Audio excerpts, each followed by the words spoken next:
Silver didn't just have a good day. It just did something it hasn't done in 45 years. As you're watching this, silver futures have crossed $59 after an 80% run in 2025.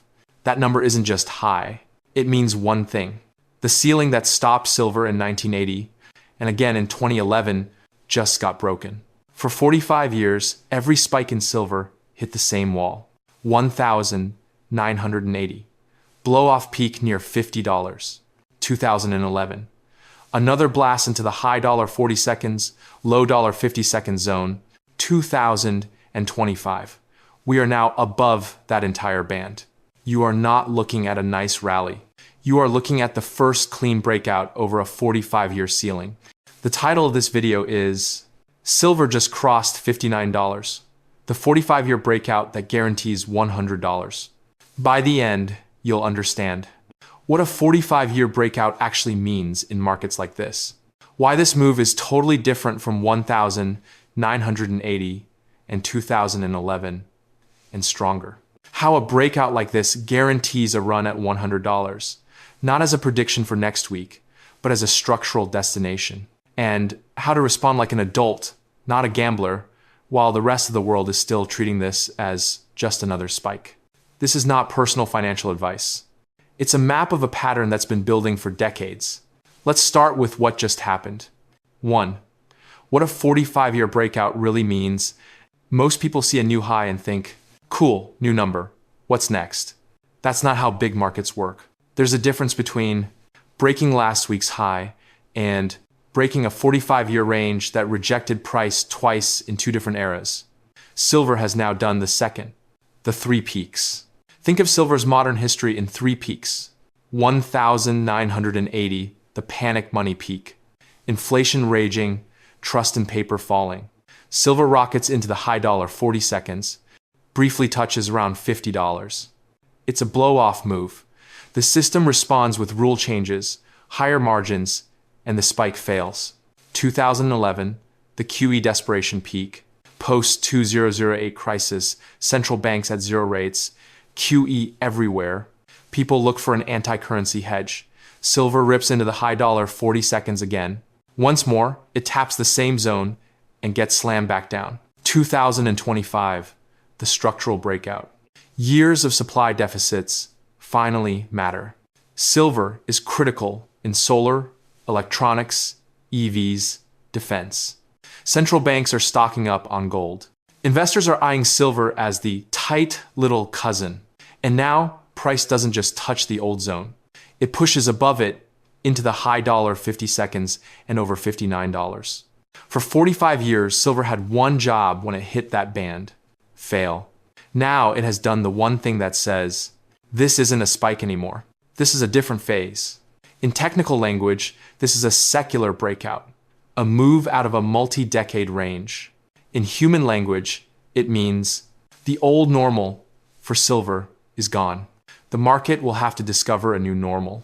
That new normal is almost never just 10-20% above the old ceiling. And that's where $100 comes in. 2. The two old peaks versus this one. Why this time is heavier. To understand why $59 pointing at $100 is not crazy, you need to see what's different now. A, 1,980, money panic without industrial squeeze. Back then, silver was still seen heavily as money. Investment demand went wild. There was intense speculative activity. But solar didn't exist as a major sector. EVs weren't a thing. Modern electronics were tiny compared to today. The industrial backbone for silver demand was far smaller. The 1,980 spike was like a flash fire. Hot, intense, but mostly speculation overlaid on a smaller physical base. When rules changed, leverage snapped, and panic reversed, there was enough breathing room in the physical system to let price crash back down. B, 2011, QE fear without supply deficit in 2011. Central banks had printed heavily after the 2008 crisis. Gold and silver both became anti-currency trades. Silver again went screaming toward that $50 band. But structural deficits where yearly demand exceeds yearly mine plus recycling supply were not yet the entrenched feature they are now. Solar consumption was rising, but nothing like today's scale. A lot of the move was investment fear plus speculative froth. When sentiment cooled and the dollar strengthened, price unwound. Not easily, but it did. C. 2025. Money panic plus industrial lock-in plus real deficits. Now, as silver crosses $59. Investment side, people are again doubting paper promises. Central banks are steadily buying gold. Silver is getting rediscovered as the high beta metal in that story. Industrial side, solar is a major global pillar consuming a massive portion of annual silver output. EVs, advanced electronics, data centers, and defense systems all sip silver. These sectors cannot just stop because the price moved. Supply side, the industry has logged multiple years of deficits, using more silver each year than we're pulling out of the ground and recycling. New big mines take a decade or more to bring on. Much silver is produced as a byproduct of other metals, so you can't just double silver output on command. Put simply, 1980, panic on thin fundamentals. 2011, panic on monetary fear, fundamentals average. 2025, panic plus strong fundamentals, and a physical system already under strain. Now at the 45-year breakout, same ceiling as 1980 and 2011. Totally different foundation underneath. That's why, when people say, isn't this just another spike? The answer is, no, the engine under the price is completely different. 3. Why a breakout like this guarantees a run at $100. Let's talk about the word guarantees, because this matters. No one can guarantee the exact date silver touches $100, the exact path it takes to get there, that there won't be brutal corrections and shakes on the way. When we say a 45-year breakout guarantees a run at $100, we mean something more subtle and more powerful. Once a market breaks a 4-decade ceiling with stronger fundamentals than any past spike, that breakout is rarely finished until the price is moved to the next logical magnet zone. For silver, that zone isn't $62 or $65. It's $100. Psychologically, structurally, and technically. Here's why. A. Markets don't break 45-year ranges for 10%. Think of other assets that broke multi-decade ranges. Major stock indices breaking out of 10-15-year sideways markets. Currencies breaking tightly defended pegs or ranges. Commodities breaking long-standing channels. In almost every case, the move overshoots. The new equilibrium is far from the old ceiling. Old analysts, using the previous band as a reference, end up looking like they were pricing a different planet. A 45-year breakout is not a trendline break. It's a regime change. B. The magnet zone concept. Prices cluster around long remembered highs and lows. Big round numbers that act as psychological magnets. For silver, those magnets now look like this. Old ceiling, $50 roughly. New territory, $60, $70, where we're starting to explore. Major magnet, $100, the number where narratives converge, media finally pays attention, long-term holders seriously reconsider selling, and industrial users start to worry about long-term contracts and redesign. Once price has decisively cleared $50 and is holding in the high dollar 50 seconds and beyond, the number that makes the world say, okay, this move has fully played out, is not $65. It's $100. The market doesn't know the future, but it knows where the gravity wells are. C. Structure forces the question.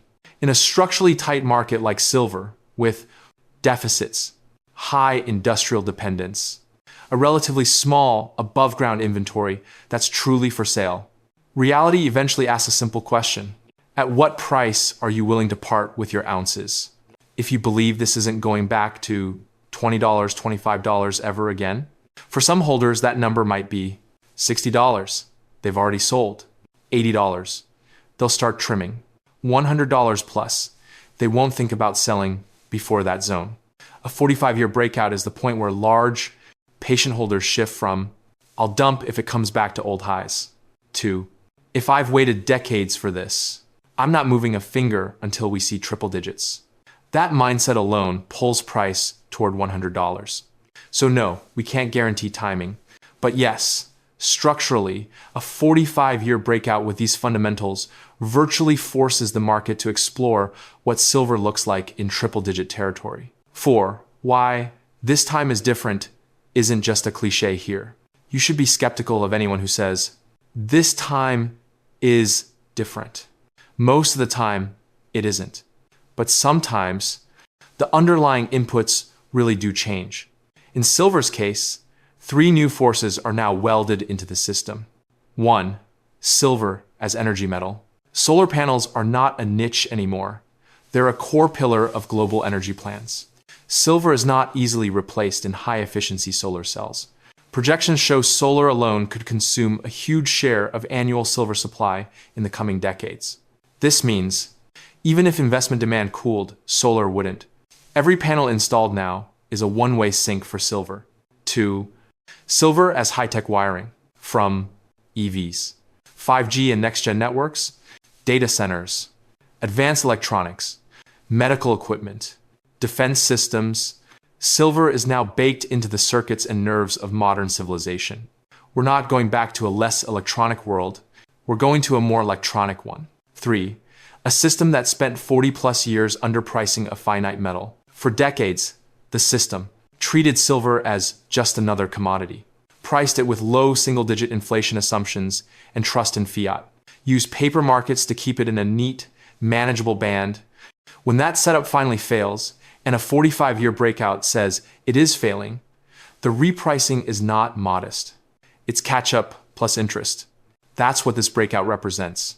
40-plus years of underpricing, a new industrial era, a more fragile monetary system, equals a move that doesn't stop at the old ceiling. 5. How to respond without losing your mind. At this point, you have 3 choices. Dismiss it, say it's just another spike, and hope the old world returns. Gamble on it. Chase max leverage, options, and short-term trades trying to nail every wiggle. Plan around it. Treat this as your wake-up call to think in terms of allocation and ownership, not lottery tickets. Here's a calm framework. A. Decide whether you want 0%. If silver finds a new normal, ask honestly. If silver actually settles 5-10 years from now, in a world where $50, $80 is the new boring, and $100 was a spike we actually saw, am I okay with having had 0% in real metal the whole time? If your answer is yes, that's a deliberate view. If your answer is no, then 0% is no longer neutral. It's a position. B. Think in slices, not all in. Instead of sell everything and buy silver, think, what slice of my net worth do I want outside the pure paper system? For many people, that's 5-10% in precious metals overall, split between gold and silver, gold as the anchor, silver as the high-torque satellite. You choose the number, but write it down. That number keeps you from panicking in corrections, keeps you from chasing with more and more money at the top, lets you participate if $100 becomes a visited price, not just a fantasy.